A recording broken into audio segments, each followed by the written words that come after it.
jewelry and Ankara, all sourced from Africa and all sold in the United States.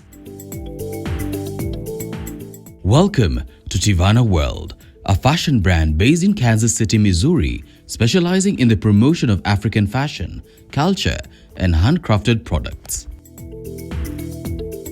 It is the brainchild of Kenyan-born Suzanne Wanja Gunn. I have such a passion for fashion and design. So with Tivona, when we started Tivona, I'm a big proponent of living naturally as well as health and wellness.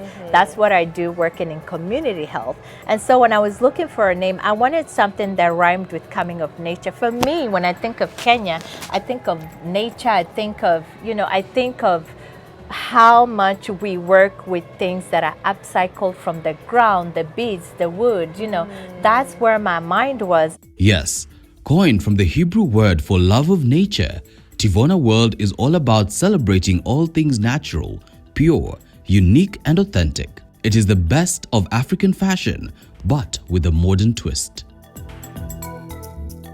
There's been a big movement about people appreciating their culture, where they come from, being more aware about, being black and being African, So that in itself has inspired me to start putting this fashion out there. Not just for us, but putting it out there in terms of starting to do those big fashion shows where they may necessarily never have seen African design. As mentioned earlier, most of Tivona's accessories are sourced from African artisans with the goal of intertwining cultures and promoting inclusivity. I go to Kenya specifically to get my materials. Okay. We've worked with people that organize the material for us. When they get new materials in the market from West Africa, they call us, we organize the materials, and then we get them. And then I realized as I was doing the fashion shows that I needed unique necklaces and pieces that actually will go well with those fashion show dresses. And so I started talking to artisans, because in the past, like my first few trips, I would go to Kariakor, places like those, and also, gather my necklaces and things like that. But then I noticed over time that I needed to make this specialized. People love unique things. They love unique necklaces, unique bracelets, unique everything. They want it to look different from what they see every day. And so I realized I can form a relationship with these artisans and also start working with them on designs. In other words, to Sishone, let's not make like the things that are same as everyone. What if we do this? What if we make it straight? What if we put a cross that looks like this? Speaking of sourcing from artisans based back in Kenya, Wanja prides in the fact that she's been able to create a good working relationship that benefits all parties involved. A lot of these people are very passionate. I don't know if you've ever talked to a lot of these Kenyan artisans. They were born into it. So it's not like they just picked up because they need to make money. And so I realized with us actually getting these, we're paying them 100%, which is a huge deal. They're not just getting penny to the dollar, and because we are also going there to source from them, and we pay what they charge. So in other words, they are benefiting. In as much as we are also selling it here, maybe at a little bit of a different price, because we have to consider shipping, we have to consider the marketing, the overhead cost, all those things. We still support them 100%. They get frequent orders from us, and they are very, very grateful that they're able to source their stuff out to us. Since incorporation, Wanja has empowered many artisans from all over the 254, from Ukambani to Nakuru, Meru to deep in the heart of Maasai land. The best part being the warm reception by locals here. My typical clients are everyone. But I will note this, that we've seen this big shift of a lot of, even Black Americans that are starting to learn about their background, their culture, their origination, where they come from. So you will start to see there's this new movement of people wanting to know where they come from. And part of that also includes fashion. fashion has a history of how it started and how the fabric started. So a lot of people are starting to ask for things that are like this. Now, I do have some Kenyan clients as well, you know, people that may not necessarily have the time to get their clothes in Kenya, or they're looking for a unique design, you know, that design that, you know, looks different, fits different. Their kids want, you know, that personal touch that they may not be able to get from standing in front of, like, you know, a tailor or fundi in Kenya.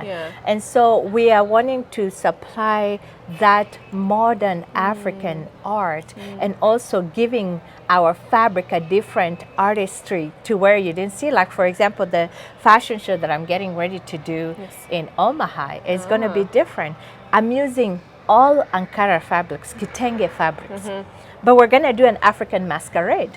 Oh. Who said we cannot have an African I've never heard masquerade? of an African Exactly. masquerade. That's what we want to do. We want to show people that there's so many beautiful things about kitenge, so many beautiful things about how you can wear it, how you can modernize it.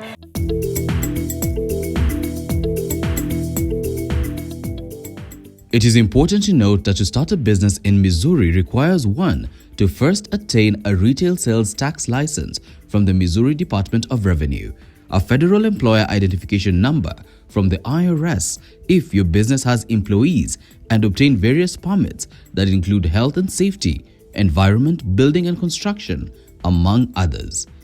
You may also require a professional and occupational license depending on your industry, not forgetting insurance. Despite attaining all these, Wanja still had a few hurdles to jump over, a major one being fear of appreciating other people's culture. One that I think you'll hear a lot of is culture misappropriation.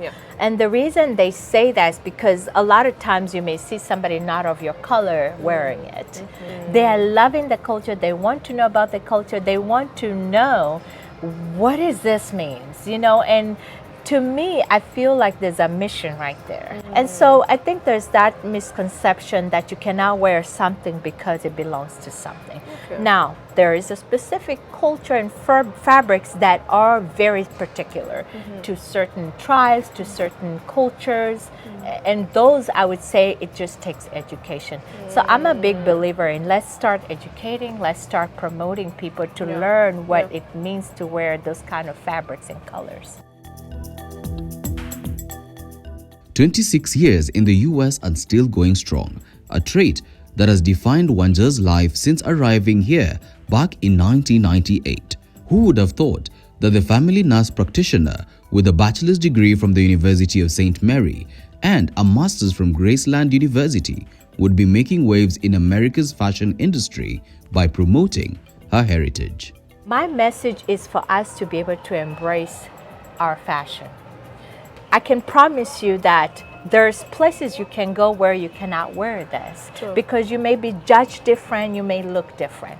But I can assure you when we get to the bigger stages where they get used to seeing it and they see it all the time, it becomes acceptable, it becomes norm.